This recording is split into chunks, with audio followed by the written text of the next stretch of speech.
Kia ora koutou katoa, no Ruth Brown ahau, e tipu ake o ki Rotorua, he noho ana o ki Pōneke. Ko tēnei taku mihi ki ngā tangata whenua o te rohi nei.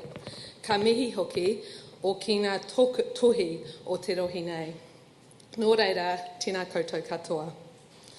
A huge thank you to Sarah and the rest of the UX team for allowing us to gather in person. I know some of you are at home, but I know for me this has kind of really filled my cup, being able to see people and hug people and kind of have a three-dimensional experience. I feel lucky to be speaking this afternoon, but I feel particularly lucky to have bookended this conference with Sachi. I think you probably got a sense of Sachi from her talk, her calm, her caring, her deep integrity. But what I think is impossible to describe is what it feels like to be in a team that Sachi leads. So I asked the team at morning tea this morning, the ones who were downstairs, the words they'd use to describe of what it feels like to be in Sachi's team. And their words were safe, kindness, non-judgmental, trust and trusted, and aspirational. So I feel really lucky to be not only part of that team, but Sachi's like my little research project on the side that I kind of get to study her and see what she does and how she does it. I'm not an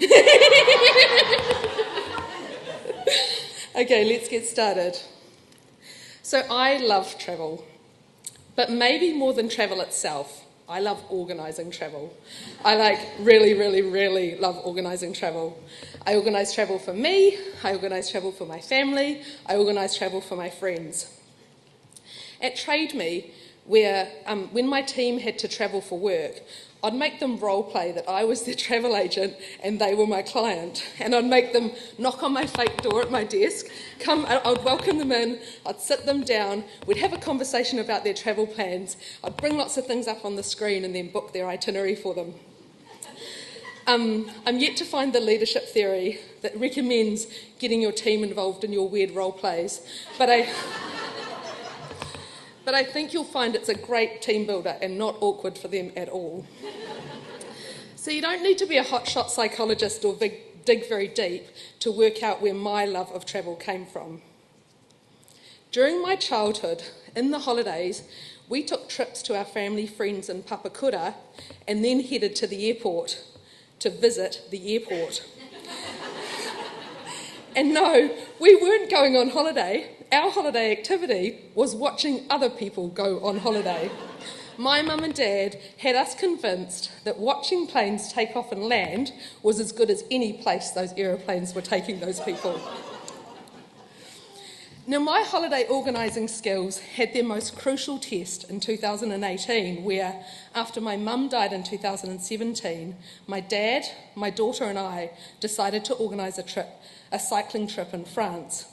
It was my dad's first major overseas trip after mum, so I knew I needed to make it special. So after watching flights for about 4 months, waiting for the very best deal, a great sale came up and I booked Dad's flights. Over the next 6 months, I put together the itinerary to end all itineraries. We were biking along rivers, through sunflower fields, visiting castles, spending nights in caves.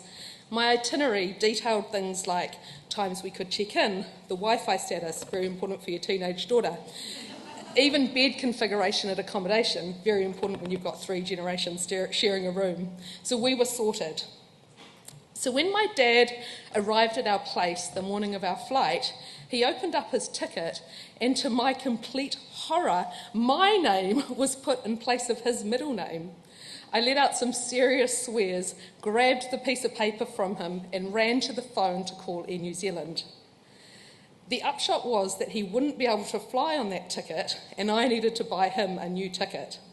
I've blanked from my memory exactly what it cost me, and I never uttered that number to my husband or to my father, but I think from memory it had 4 digits.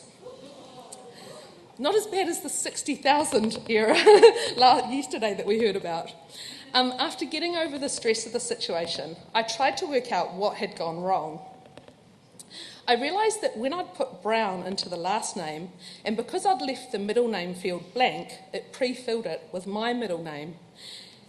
And because I'd left it blank, I didn't think I needed to go and recheck it. I fell for two common ways that people with expertise can fail: to trust their tools too much and to be overconfident and not double-check their work. They are both paradoxes of expertise. Sorry, I pushed the wrong one. So what is the paradox of expertise?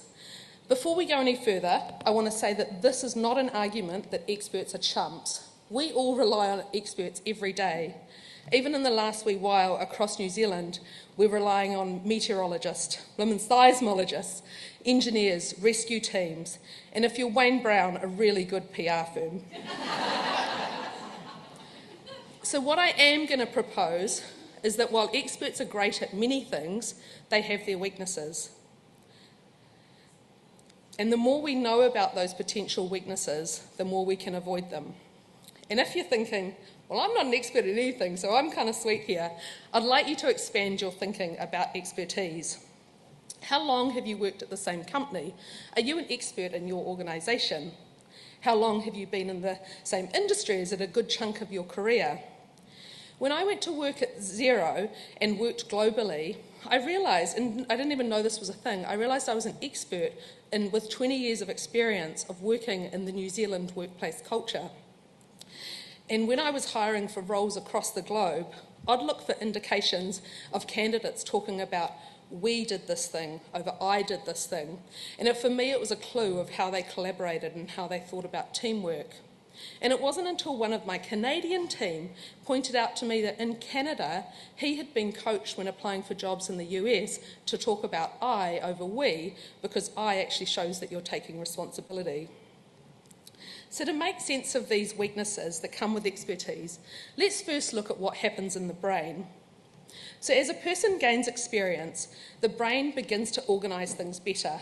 It creates schemas, it chunks information, and that makes accessing and retrieving that information much easier. And as they continue to develop that knowledge, these changes get further and further ingrained, making the cognitive load less and then making experts more efficient. So I just want to sit with this one for a minute because this point keeps coming back to it through the rest of the talk. So maybe an easier way to think about it is that we've Marie Kondo'd our brain. It's well ordered, everything has a place, which has really made it efficient to store and find stuff.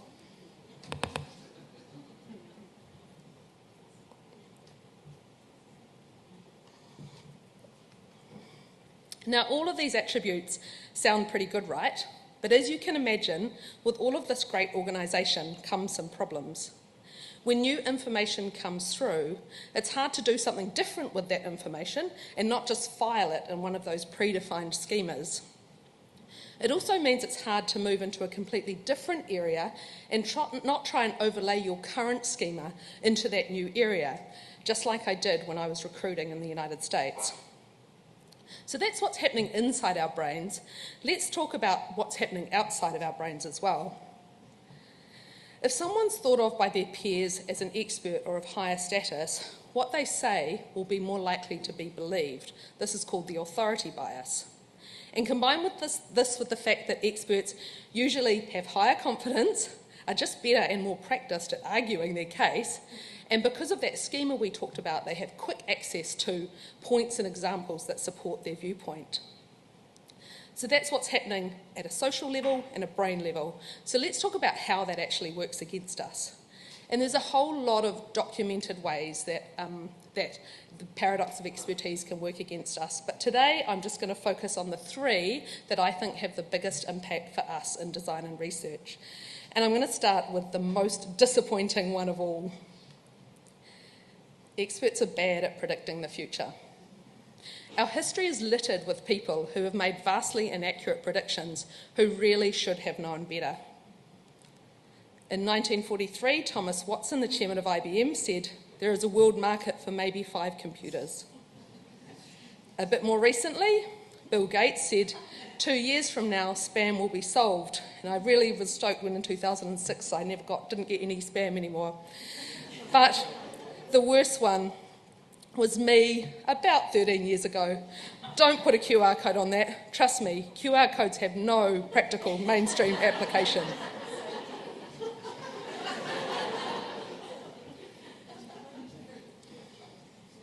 I don't think I even said that to one client. I think I probably had to say it to heaps. Hundreds of studies support experts being bad at predicting the future. In one study, which is summarised in this book, Philip Tetlock tested 284 experts across a whole lot of predictions in their own field. Even though it says political here, it was actually across a number of fields. And then he waited 20 years to see what happened. Yes, 20 years. The results can best be summarised by Tetlock concluding that the experts did little better than dart-throwing chimpanzees. And to make matters worse, when the experts were confronted with their incorrect prediction, they denied and argued against them. In all of my work helping to create new products and features, I feel like the biggest ask of us in research is that we predict the future. Whether it's, will people use this? How will people use this? Will people pay for it? How much will people pay for it? And it's actually even the way I sell our research into stakeholders. I tell them that my job is to de-risk the project and give it the best chance of success. So what can we do to help us be better at predicting the future? So I'm going to give you 2 evidence-based fixes for this one. In the dart-throwing chimpanzee study, when Tetlock dug deeper into the data, he did find one differentiator that made a difference between whether experts could predict or not. The experts that had broader and wider knowledge did much better than those that had deep, narrow knowledge. Those that scored higher, he said, knew many small things, were sceptical of grand schemes, and stuck together diverse sources of information. And the ones that scored lower knew one thing deeply, aggressively extended the explanatory reach of that one thing, and displayed bristly impatience with those that did not get it. And again, I'm just going to leave this one up here for a little while and give us a moment to reflect on whether, as a group, sometimes maybe we're guilty of doing some of the things on the right a little too often and a little less of the things on the left. I particularly like bristling impatience with those who do not get it. My friend Charlie gave me a quote the other day, which was, "The smaller your reality, the more convinced you are you know everything." And I love how over the last few days, we haven't just navel-gazed. We've had Grishma talk about data science and UX being best mates. We've had Gabe giving us insight into dev and UX. And Jazz today talking about the very important practice of product strategy. So on a second related note for the fix, the second proven fix is relying on interdisciplinary teams. So luckily those agile folks worked that out decades ago. So hopefully it's how most of us are doing most of our work. But I want us to extend it to how we actually do our design and research on a day-to-day. So in research, I think sometimes in thinking that we want to add as much value as we can and look like we're experts, we might want to get from research to conclusions to recommendations all on our own. And what I strongly believe is that we should try and make our work as interdisciplinary as early as possible. I've realised that I've actually stopped making recommendations in almost any of my studies. And it's not because I don't have ideas of how to fix things, but I just know that with my narrow lens, that I'm not going to solve it as well in isolation as my whole team can do together. So my job is to try and explain that as clearly as possible and with as much nuance as possible so that together, as an interdisciplinary team, we can take a better stab at the future. The next one is that experts aren't great teachers. And I'll caveat that one, hashtag not all experts, hashtag not all teachers. The evidence does say that in general, experts are pretty average at it, but there are exceptions. There are actually people who are incredible at that, at combining the two. So a couple of years ago, I was working on a project and I had a full-time intern with me. Now, they were completely new to design and research, and it was my job to show them the ropes.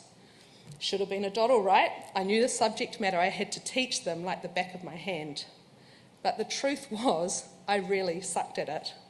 I struggled to make sense of how to teach them, or what to teach them first, or how to have the concepts that I knew make sense. And because I was supposed to be good at this stuff, and they were struggling to pick it up, it actually hit their confidence, and yet the issue was all on me. I did a lot of thinking after that experience, and as much as I would have liked to notch it up to a one-off, I knew it wasn't. And at the time, I think I just concluded that I was better at coaching people with more experience. But as I did more research for this talk, I realised that it's actually not just me, it is actually a real thing. So a couple of things had likely happened in my brain that made it more difficult to teach. First up, experts think in abstractions and concepts, and these concepts have been built over hundreds and thousands of individual experiences. And the expert knows that these concepts are really important, so they try and teach them first. But when you're starting out, it's very difficult to learn that concept without any experiences to hang on to, and you get in this kind of vicious cycle. And secondly, experts skip cognitive steps that new learners need to know. And the expert's probably forgotten that those steps ever even existed. So you can't teach something that you've completely forgotten ever existed. But again, there are things we can do. Firstly, be bad at something. There's nothing like stepping into the shoes of a rookie to have empathy for that experience. This is me going pack rafting a few weeks ago. It's only my second time ever pack rafting. Here are the people pack rafting with me.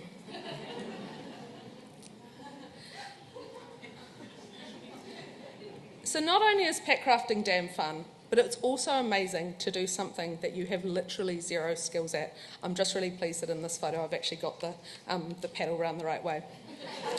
And watching how other people with skills teaches me helps me to think about how I go about teaching others, what helps, what hinders. And the second one is that it takes a team. So I've changed a couple of things about my experience after my experience with that intern. I've accepted that there are other people in the organisation who are just better at teaching and coaching than me. And in letting them shine at it, it's actually a much better experience for all parties. And the other thing I've changed is that I deliberately try and give juniors exposure to as many different experiences as quickly as possible. Lots of projects, lots of different types of projects, lots of different people coaching them on those different projects. That way they start to have their own experiences to fit those larger concepts into. Now on to our third and final weakness. And again, it's a doozy, sorry. Experts are less innovative and open-minded. So for this one, I want us to rewind 180 years and head to the Vienna General Hospital. In the early 1840s, the hospital had split their maternity wing into a midwife-run ward and a doctor-run ward. The doctor-run ward had nearly 3 times the rates of deaths for mothers as the midwife ward. There were many initial theories about why. My favourite was that the priest, who used to run through the ward ringing the bell when someone died, actually freaked out the other people who were living, and they carked it because of the ringing bell. But in 1847, Ignaz Semmelweis, a Hungarian doctor, 3 years out of med school, discovered the real culprit. He realised that doctors were doing autopsies on dead people and then coming straight back up and treating the woman. Semmelweis mandated hand washing across his department and got the mortality rate down to the same as the midwife ward. Should have been game, set and match right, but for that to be true, the experts of the day would have had to have believed 3 things. They would have had to have believed that their current practices were responsible for those extra deaths. They would have had to have believed that a much less experienced person knew better than them. And they would have had to have believed that their current models of infections, how infections happened, were completely wrong. It took a publication in The Lancet in 1867, 20 years later, for this to start to get widespread buy-in. And the real kicker was that in that time, Semmelweis's superior, having felt upstaged, didn't reappoint him to his position.